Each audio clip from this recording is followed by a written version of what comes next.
எல்லாருக்கும் வணக்கம். Welcome back my channel. இன்னைக்கு நம்ம என்ன பார்க்க போறோம் பார்த்தீங்க அப்படின்னா, பிஎஸ்எஃப்ல ஸ்டாஃப் நர்ஸ் ரெக்ரூட்மெண்ட் 2026 அதை பற்றி தான் முழுசாக பார்க்க போகிறோம். வீடியோ ஸ்கிப் பண்ணால் முழுசாக பாருங்க. நம்ம சேனலை ஃபஸ்ட் டைம் பார்க்குறீங்க அப்படின்னா ஒரு சப்ஸ்கிரைப் பண்ணி வச்சுக்கோங்க. வாங்க வீடியோக்குள்ள போகலாம். ஃபர்ஸ்ட் ஒன்று பார்த்தீங்க அப்படின்னா பிஎஸ்எஃப் அப்படின்னாவே எல்லை பாதுகாப்புப்படை எல்லாத்துக்குமே தெரியும். பாராமிலிட்டரி ஃபோர்ஸான ஒரு பிக்கஸ்ட் ஃபோர்ஸ், ஒரு மினி ஒரு ஸ்டார்டிங் டிஃபென்ஸ் கூட சொல்லலாம். பவர்ஃபுல்லான ஃபோர்ஸ் பிஎஸ்எஃப். இது எஸ்எஸ்ஜிடி மூலமாக போகலாம். எஸ்எஸ்ஜிடி மூலியமாக போனீங்க அப்படின்னா உங்களுக்கு வந்து கான்ஸ்டபிள் ஜிடியை மட்டும்தான் ஆக முடியும்.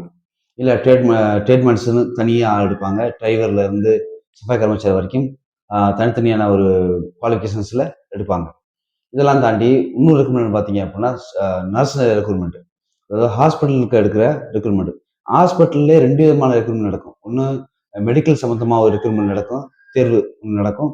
இன்னொன்று பார்த்தீங்க அப்படின்னா ஹாஸ்பிட்டல்லே ஒரு ட்ரீட்மெண்ட் ஒரு லைன் நடக்கும். என்ன பார்த்தீங்க அப்படின்னா குக்கு நடக்கும். குக்குக்கு ஆள் எடுப்பாங்க. ஹாஸ்பிட்டல் ஸ்டாஃப்னே சொல்லி குக்கு ஆள் எடுப்பாங்க. அப்புறம் வந்து 2-3 ட்ரேடு, முக்கியமான ட்ரேடு எடுப்பாங்க. என்னன்னு கேட்டீங்க அப்படின்னா அந்த இது சொல்லுவாங்கல்ல, இந்த பெட் பாய், ஹெல்ப்பர், அட்டெண்டர், அந்த மாதிரி ட்ரேடுக்கு 2-3 ட்ரேடுக்கு மொத்தமாக எடுப்பாங்க. அவங்களுக்கு ப்ரொமோஷன்ஸ் இருக்குது, எல்லாத்துக்கும் ப்ரொமோஷன்ஸ் இருக்குது. இப்போ வார்டு பாய்லாம் போயிட்டுன்னு வச்சுக்கோங்க, வார்டு பாயிலேருந்து உங்களுக்கு ப்ரொமோஷன் ஆட்டோமேட்டிக்காக ஃபஸ்ட் எய்ட் கோர்ஸ் கொடுத்து ப்ரொமோஷன் வந்துகிட்டே இருக்கும். ஹாஸ்பிட்டல் ஸ்டாஃபை பொறுத்தவரை எங்கே போனாலுமே உங்களுக்கு சிட்டிக்குள்ளே போடுவாங்க. இப்போ ரொம்ப பட்டாலியில் அவுட்டரில் போகிறீங்க அப்படின்னா உங்களுக்கு வந்து ஜிடி இருக்க சர்வீஸ் பண்ணுறவங்களே ஃபஸ்ட் எய்ட் கோர்ஸ் பண்ண சொல்லி அங்கேயே பண்ணுங்க. ஒரு டாக்டர் மட்டும் இருப்பாங்க, நர்ஸ் இருக்க வாய்ப்புகள் ரொம்ப கம்மி. இப்போ மெயின் சிட்டி அப்படின்னு கேட்டீங்க அப்படின்னா மெயின் சிட்டிக்குள்ள சென்னையா, இல்லை மும்பை, ஹைதராபாத், டெல்லி, இந்த மாதிரி ராஜஸ்தான் பெரிய பெரிய சிட்டியில் பார்த்தீங்கன்னா கம்போஸ்ட் ஹாஸ்பிட்டல் இருக்கும். அதாவது ஆப்ரேஷன் பண்ணுறது, பெரிய பெரிய ப்ராப்ளத்துக்குலாம் சால்வ் பண்ணுற ஹாஸ்பிட்டல் தான் இது. இதுக்கு தான் வந்து வேகன்சி எடுப்பாங்க. பிஎஸ்எஃப் மட்டும் இல்லை, எல்லா ஃபோர்ஸுக்கும் வேகன்சிக்கு ஆளுக்கு எடுப்பாங்க. இப்போ ஸ்டாஃப் நர்ஸு நீங்கள் அதாவது மெடிக்கல் லைனில் இருந்து ஏதாவது படிச்சிருக்கீங்க, லேப் டெக்னீஷியன்ல இருந்து ஏதாவது கோர்ஸ், டிப்ளமோ கோர்ஸ் 2 வருஷம் 3 வருஷம் ஏதாவது கோர்ஸ் படிச்சிருக்கீங்க அப்படின்னா கண்டிப்பாக உங்களுக்கு இந்த ஒரு ஒரு செலெக்ஷன் அட்டன் பண்ணி பாருங்க. ரொம்ப ஃபிசிக்கல், ரொம்ப ஹார்ட்லாம் கிடையாது. கொஸ்டின்ஸ் வந்து எப்போதும் ஜென்ரல் நாலேஜ், ஹாஸ்பிட்டலில் மெடிக்கல் நீங்கள் என்ன படிச்சிக்கல அதுக்கு தகுந்த மாதிரி தான் கொஸ்டின்ஸ் வரும். அதனால உங்களுக்கு கொஸ்டின்ஸ் ரொம்ப ஈஸியாக இருக்குது. ஃபிசிக்கல்லாம் 1600 மீட்டர் தான் இருக்குது, ரொம்ப ஹார்ட்லாம் கிடையாது. டைமிங் அதிகமாக டைமிங் ஈஸியாக பாஸ் பண்ணிடலாம். ஹைட் கிரைட்டேரியாலாம் ரொம்ப கம்மி தான், அதாவது உங்களுக்கு ஹாஸ்பிட்டல் லைனில். மற்றபடி ரொம்ப ஈஸியான ஒரு ப்ராசஸ் தான் பண்ணுவாங்க அந்த பாராமெடிக் ஃபோர்ஸோட ஸ்டாஃப் நர்ஸுக்கு. அதனால உங்களுக்கு இந்த ஒரு வேகன்சியை கண்டிப்பாக நீங்கள் மெடிக்கல் கோர்ஸ் படிச்சிருக்கீங்க அப்படின்னா கண்டிப்பாக இதை ட்ரை பண்ணி பாருங்கள். கண்டிப்பாக உங்களுக்கு பெரிய வாய்ப்புகள் இருக்குது.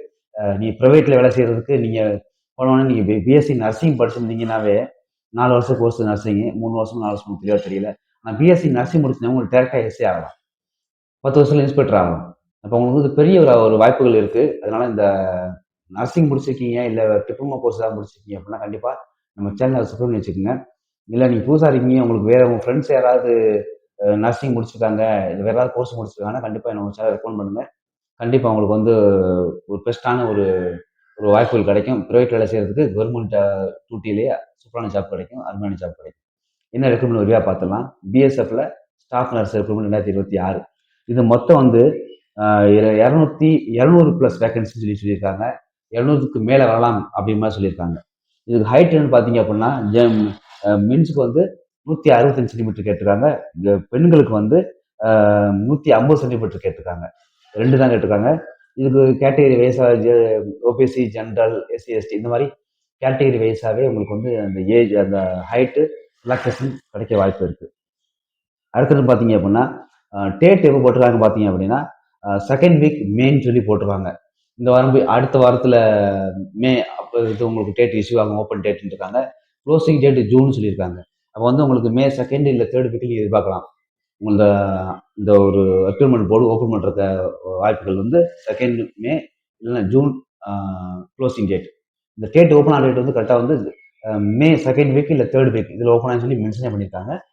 அடுத்தது பார்த்தீங்க அப்படின்னா பிஎஸ்சி நர்சிங் வந்து மினிமம் வந்து ஏதாவது கோர்ஸ், அதாவது ஜிஎம்என், எம்எஸ்சி நர்சிங்கு அண்டு வேறு ஏதாவது கோர்ஸ் ரிஜிஸ்ட்ரேஷன் இருக்குது, ஐஎன்சி இந்த மாதிரி மெயினான கோர்ஸ் நீங்கள் முடிச்சிருந்தீங்க அப்படின்னா நீங்கள் அப்ளை பண்ணலாம், எலிஜிபிள் கிரைட்டீரியான்னு சொல்லி கொடுத்துருக்காங்க.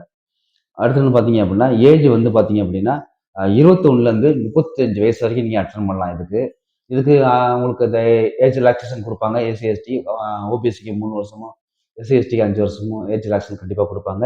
அடுத்தது பார்த்தீங்க அப்படின்னா இதுக்கு பேசிக் சேலரின்னு பார்த்தீங்க அப்படின்னா ஸ்டாஃப் நர்ஸுக்கு மட்டும் 45,400லேருந்து 1,12,400 400 வரைக்கும் மேக்ஸிமம் கிடைக்கும் அப்படின்னு சொல்லியிருக்காங்க. ஏன்னா ஸ்டாஃப் நர்ஸுங்கிறது எஸ்ஐ, மினிமம் எஸ்ஐக்கு வந்து பேசிக் பே 45 ரூபா தான் மினிமம் வரும்.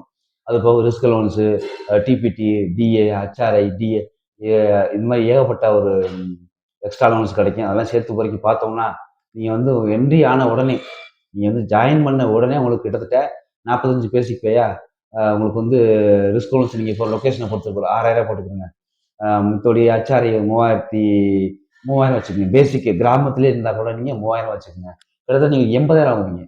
ஜாயின் பண்ண உடனே கிட்டத்தட்ட நீங்கள் 80,000 வாங்குவீங்க. அந்தளவுக்கான ஒரு ஒரு உங்களுக்கு ஒரு சேலரி பேக்கேஜ் கிடைக்கும். உங்கள் சர்வீஸ் போக போக அதிக வாய்ப்புகள் இருக்குது. இந்த பிஎஸ்எஃப்லேயே போக போக போக அடுத்தடுத்து ப்ரொமோஷன்ஸ் கிடைக்கும். அடுத்தடுத்து நீங்கள் லெவலுக்கு போயிட்டே இருப்பீங்க. இல்லை அடுத்தது நீங்கள் எக்ஸாம் எழுதுறீங்க, இல்லை வேறு இடத்துக்கு மாறுறீங்க அப்படின்னா உங்களுக்கு வந்து அதுக்கான வாய்ப்புகள் ரொம்ப கிடைக்கும். அதாவது பேராமிலிட்டரி ஃபோர்ஸில் வந்து மெயினாக பார்த்தீங்க அப்படின்னா உங்களுக்கு இந்த மெடிக்கல் லைனில் படிச்சிருக்கீங்க அப்படின்னா பெரிய ஒரு வேகன்சி கம்மியாக தான் போடுவாங்க, ரொம்ப அதிக வேகன்சி போட மாட்டாங்க. ஆனால் வந்து இந்த மெடிக்கல் லைனில் படித்தவங்களுக்கு பெரிய ஒரு வாய்ப்புகள் அதிகமாக இருக்குது. நம்ம தமிழ்நாடு சர்க்கிள்லேருந்து வந்து அதிகமாக ரொம்ப பேர் கம்மியாக தான் அட்டன் பண்ணுறாங்க. அதனால முடிஞ்சவங்க வீடியோ ஷேர் பண்ணி சொல்லுங்கள் உங்கள் ஃப்ரெண்ட்ஸுக்கு. பெரிய அளவுக்கு நல்ல சேலரியோட நல்ல யூனிஃபார்ம் சர்வீஸோட நல்லா சேஃப்டியாக சிட்டிக்குள்ளே சர்வீஸ் பண்ணலாம். எங்கே போனாலும் ஃபேமிலி வச்சுக்கலாம். ஹாஸ்பிட்டல் ஸ்டாஃப் பொறுத்தளவில் நல்ல ரெஸ்ட்டு. உங்களுக்கு ஹாஸ்பிட்டலில் எப்படி டியூட்டி பார்க்குறீங்களோ சேம் அதே டியூட்டி தான் இருக்கும். ஏன்னா நீங்கள் யூனிஃபார்ம் சர்வீஸ் பண்ணுவீங்க. அவ்வளோதான் மெயின். மற்றபடி ஒன்றும் ஹார்டான டியூட்டி இங்கே ரொம்ப காட்டில் போட்டுருவாங்க, அவுட்டரில் போட்டுருவாங்க. அதெல்லாம் ஒன்றும் கிடையாது. எல்லா ஹாஸ்பிட்டல் டியூட்டி எல்லாமே மெயினாக சிட்டிக்குள்ளே தான் இருக்கும். அவுட்டரில் வந்து அதாவது ஜிடி பர்சனுக்கு ட்ரைனிங் கொடுத்து ஃபர்ஸ்ட் எய்ட் கோர்ஸ் பண்ண சொல்லி அவங்களே மெயின்டைன் பண்ணிக்குவாங்க. ஒரு டாக்டர் மட்டும் இருப்பாங்க. மற்றவங்கலாம் இப்போ மெயின் ப்ராப்ளம்னா மெயின் ஹாஸ்பிட்டலுக்கு கூட்டு வந்துருவாங்க. ரொம்ப ஹார்டான டியூட்டிலாம் கிடையாது. கண்டிப்பாக ஒரு டைம் அட்டன் பண்ணி பாருங்க. அடுத்து ஒரு சூப்பரான ஒரு வீடியோ சந்திப்போம். நன்றி.